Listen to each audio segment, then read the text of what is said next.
کالا جادو قسط نمبر 36۔ نہ جانے کتنا سفر طے ہو گیا، پھر مجھے روشنیاں نظر آئیں، مدم مدم روشنیاں آبادی کا نشان دے رہی تھی۔ میں شاید شہر کی حد میں داخل ہو گیا تھا، شہر میں داخل ہوا، لیکن یہ سب کچھ تو اجنبی اجنبی لگ رہا تھا۔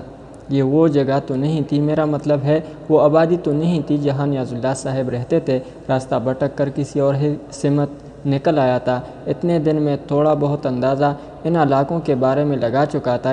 یقینی طور پر یہ نیاز اللہ صاحب کی بستی نہیں تھی۔ دل چاہا کہ پھوٹ پھوٹ کر رو پڑوں۔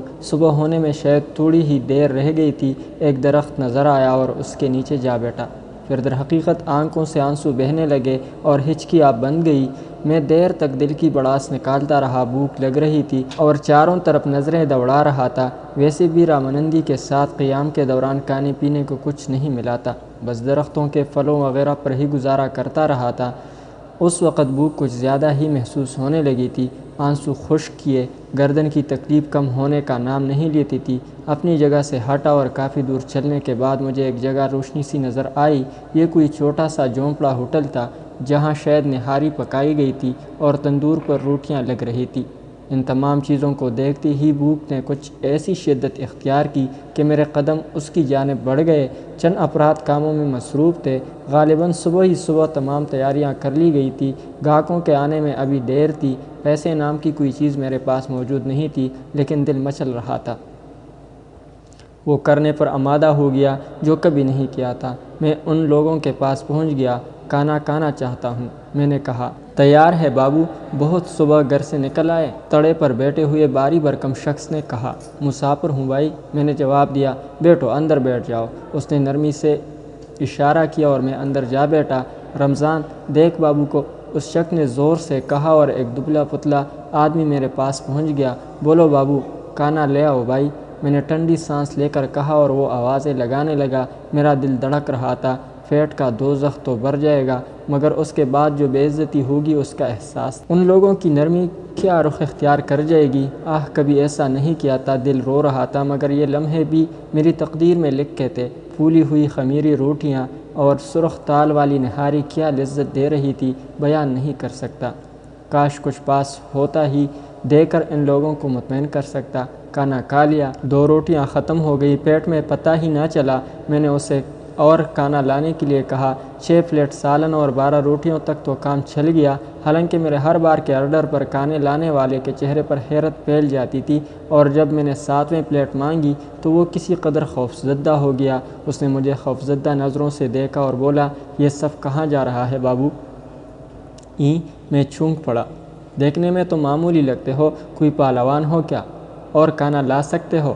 ہمیں کیا، دیکھ کھا جاؤ پوری۔ وہ آگے بڑھ گیا، البتہ اس نے دیکھ پر بیٹھے ہوئے آدمی سے کچھ کہا تھا اور وہ بھی چونک کر مجھے دیکھنے لگا تھا۔ دونوں میں کچھ باتیں ہوئیں۔ اس بار وہ 6 روٹیاں اور سالن لے آیا۔ اس کے احساس دلانے میں بھی چونکا تھا اور مجھے اندازہ ہوا تھا کہ میں کتنا کھا چکا ہوں، مگر پیٹ یوں لگتا تھا جیسے کچھ نہ کھایا ہو۔ یہ نئی افتاد تھی، ایسا کیوں ہو رہا ہے؟ کئی دن کے بعد گوشت چکھا تھا، مگر 12 روٹیاں۔ مجھے تعداد یاد تھی مگر ہاتھ نہ روکے۔ میں ان روٹیوں کو بھی چٹ کر گیا۔ اب کیا کروں؟ میں نے کھانا لانے والے کی تلاش میں نظریں دوڑائی، مگر وہ کہیں کھسک لیا۔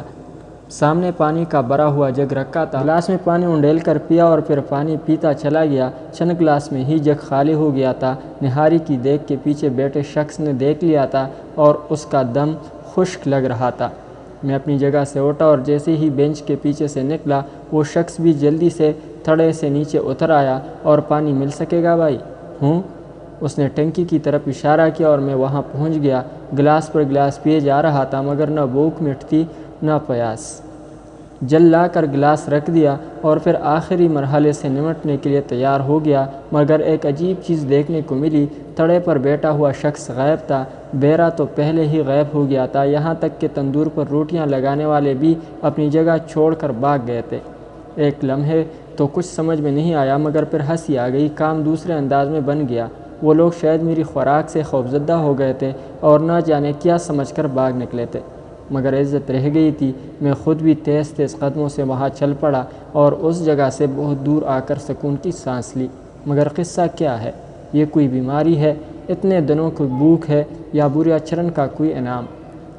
آخری بات دل کو لگتی تھی، بھوک اب بھی کم نہیں ہوئی تھی اور گردن کی تکلیف کا بھی وہی عالم تھا۔ آبادی جاگتی رہی تھی، زندگی کی معمولات شروع ہو گئے تھے۔ ایک پھولیا پر بیٹھ کر میں ان خوش نصیبوں کو دیکھنے لگا جو اتنی صبح جاگ کر زندگی کی ضرورتیں پورے کرنے نکل کھڑے ہوئے تھے، اپنے عیش و آرام کو ترک کر کے، لیکن میری نسبت وہ کس قدر خوش نصیب تھے کہ انہیں ایسی کسی مصیبت میں نہیں گرفتار ہونا پڑا تھا۔ کاش میرے ابتدائی اقدامات بھی درست ہوتے، میں بھی دنیا کے ان رہنے والوں کی مانند ایک اچھے انسان کی طرح زندگی گزارتا اور انہی لوگوں کی مانند تلاش رزق میں نکل کھڑا ہوتا۔ کاش میں آسان ذرائع سے جائز اور ناجائز طریقوں سے دولت کے ڈھیر لگانے کے بارے میں نہ سوچتا۔ کیا حسین زندگی ہوتی ہے! صبح سے شام تک محنت کی جائے اور اس کے بعد گھر کا رخ کیا جائے جہاں اپنے ہوتے ہیں، لیکن ایک میں بد نصیب تھا، بھائی بہن ماں باپ، پیار کرنے والا دوست، ماموریاز، لیکن سب سے دور، سب کے لیے عذاب کا باعث۔ کاش تھوڑا سا سوچنے کا موقع مل جاتا اور میں اپنے راستے درست کر سکتا، مگر اب تو سب کچھ چھین گیا تھا، سب کچھ۔ ہاتھ تھا کہ مسلسل گردن پر مصروف تھا، گردن پھوڑا سی لگ رہی تھی، جو کچھ ابھی ہو چکا تھا وہ بھی ناقابل یقین تھا، لیکن قابل یقین بات ہی کون سی تھی؟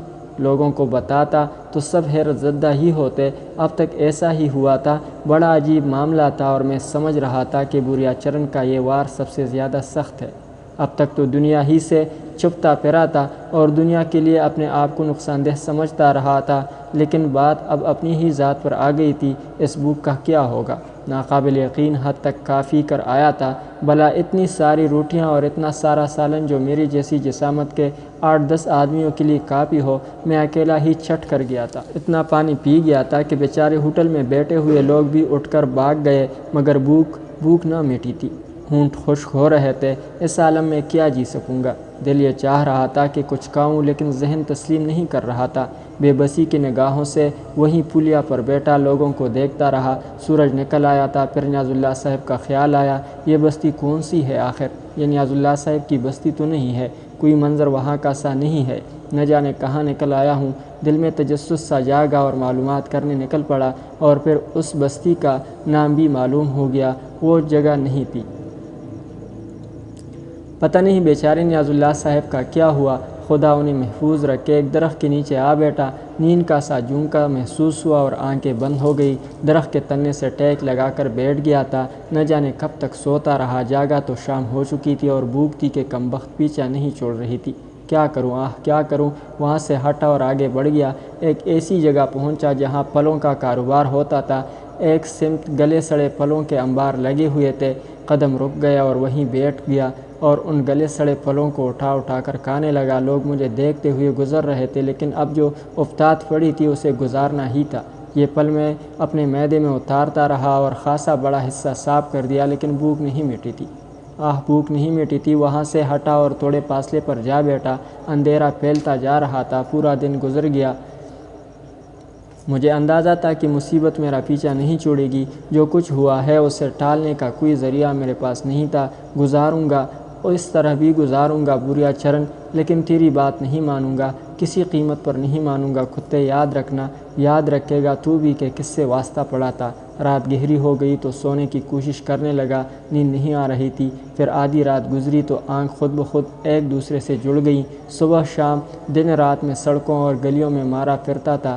ایک اور کیفیت مجھے محسوس ہونے لگی، اس کا پہلا نمونہ دیکھتی ہی میرا دل خون کے آنسو رو پڑا، اور وہ یہ تھی کہ بدن کے مختلف حصوں میں ننھے ننھے سوراخ دانے نمودار ہو گئے تھے۔ پھر ان دانوں میں سوراخ ہو گئے اور ان سوراخوں سے باریک مٹی جیسی کوئی چیز باہر نکلنے لگی۔ یہ چیز ان سوراخوں کے اوپر جمع ہو جاتی تھی۔ میں اسے صاف کرتا تو ایک ہلکی سی سوزش محسوس ہوتی اور اس میں لذت سا احساس ہوتا۔ پتہ نہیں یہ کیا ہو رہا تھا۔ دانے پورے بدن پر پھیل گئے۔ وہی ہوتا، پہلے دانے نکلتے پھر سوراخ ہو جاتے۔ 2-3 دن کے بعد ان سوراخوں سے مٹی جیسی خشکی نکلنا بند ہوئی اور گاڑھا سیال نکلنے لگا۔ بدن پر سفید سفید نشان بننے لگے تھے۔ حواس معطل رہے۔ سب سے زیادہ بھوک نے نڈال کر دیا تھا۔ لوگ مجھ سے دور بھاگنے لگے، وہ مجھ سے گن کھاتے تھے۔ ویسے وہ مجھے کھانے پینے کی چیزیں دے دیا کرتے تھے۔ کئی بار ایسا بھی ہوا کہ میں تھک ہار کر کسی جگہ بیٹھ گیا اور لوگوں نے میرے سامنے پیسے پھینکنا شروع کر دیے۔ لباس بوسیدہ ہو گیا تھا اور بدن کے سوراخوں سے نکلنے والا سیال لباس کو بھگو کر سڑنے لگتا تھا، جس سے بدبو اٹھتی تھی۔ پھر ایک دن میں ایسے ہی بیٹھا اپنی تقدیر پر غور کر رہا تھا کہ ایک سفید گاڑی میرے پاس آ کر رکی۔ بڑی سی وین نما گاڑی تھی، اس سے کئی افراد نیچے اترے، ایک شخص ان کی رہنمائی کر رہا تھا۔ ناظرین، اگلی قسط تک اللہ حافظ۔